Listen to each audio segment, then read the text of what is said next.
Hey sports fans, welcome to another Rocket Vlog. My name is Shalthis, this is Shoutstone, and I apologize first for the backlight. It's still kind of sunny out and that window seems to be a haven for that sort of stuff. Anyway, I wanted to talk a little bit about ESL. That's why I'm here. A little bit about what to expect in the coming month. So, I wrote a post for Reddit that just went up yesterday, which I'll link to in the description below. Basically, I just talk a little bit about the latest Europe Cup, and I also talk about kind of the European scene. One thing you may have noticed with me is that I'm pretty focused on the European side, mainly due to my work schedule. I also shoutcasted the EU Cup 3 and 4 in an unofficial capacity. I was unable to do number 5. I'll explain why. Hopefully soon I'll be able to explain why. But anyway, what I wanted to talk about this time is a little bit about the scene kind of going forward, mainly for the month of September. So if you're not familiar with how ESL works, basically teams compete every week in the different cups, and this is for both EU, NA, and also South America. So there's a few different options. But teams compete every week in the different cups, and they earn points based off their performance. You get points for placing, I think it starts at 16 and up, or 32 and up, something like that. Either way, you earn points. The more you earn, the higher you rank, and the top 8 teams every month compete in a monthly final. Now, the monthly final for August is coming up this Saturday for both EU and NA, so you can stay tuned for that. However, going into September, it's important to know kind of who to look at and what teams to, I guess, keep an eye on.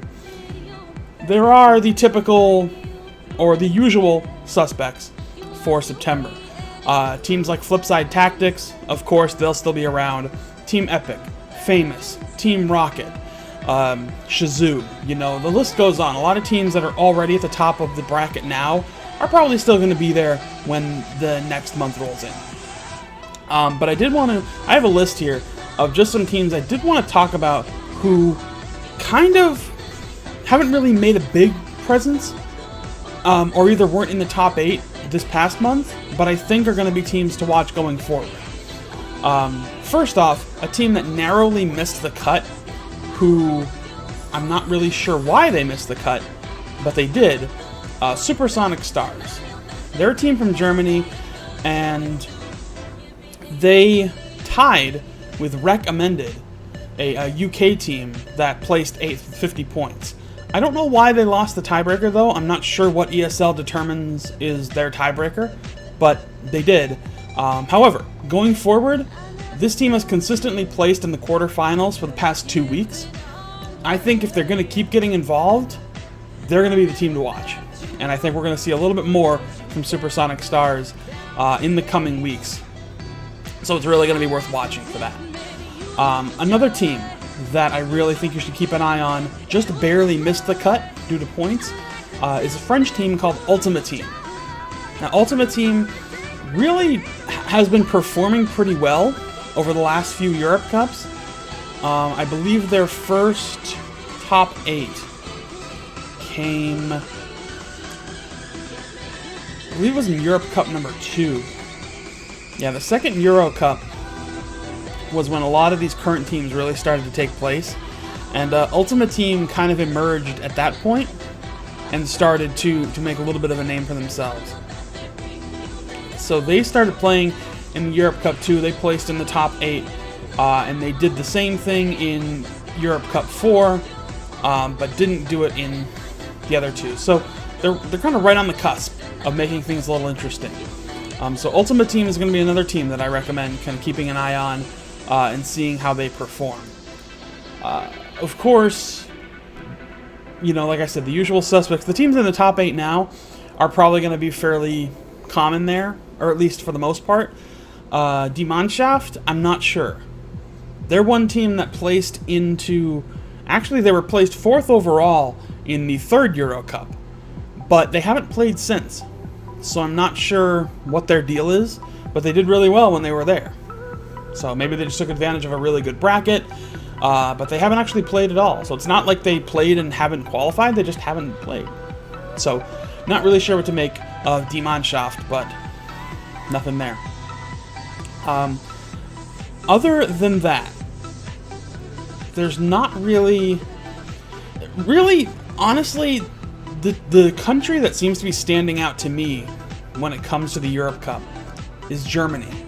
There's a lot of German teams that are really starting to kind of stand out. You know, Die Mannschaft was one of them, but there's High-End Gaming Crew. They're not quite top tier yet, but they're definitely getting closer. They placed in the top 8 in Europe Cup 3, and they've been kind of working their way through the bracket pretty well in other Europe Cups, even if they haven't placed in the top 8 since. But High-End Gaming Crew is one of them. Firewall is another team. I've talked about them before in other write-ups I've done. They have had some tough bracket runs. They haven't quite qualified any higher than top 8 since Europe Cup 3, which, to be perfectly honest, that bracket was very random, and a lot of teams were able to take advantage of really good bracket placement.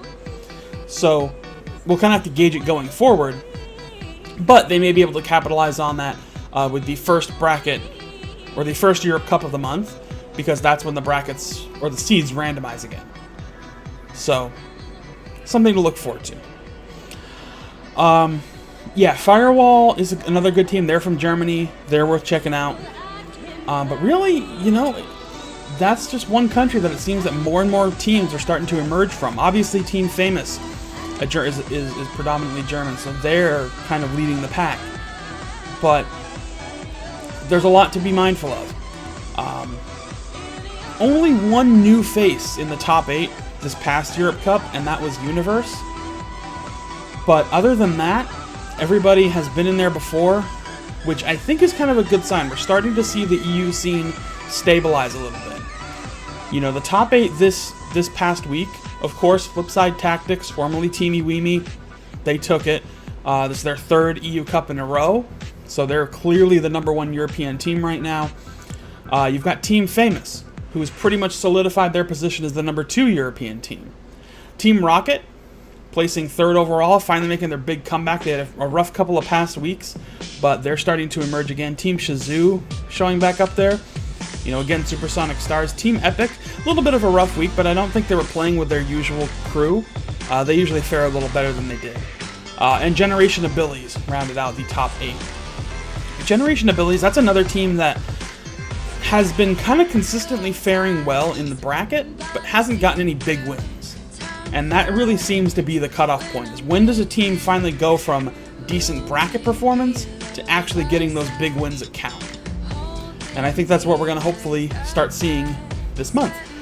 But really the team to beat, obviously, Flipside Tactics. They are going to be the favorites in every Europe Cup that they play in going forward, just like Cosmic Aftershock kind of dominated the NA scene. But things are starting to get a little interesting on the NA side. You know, you've got Flipside Tactics, yeah.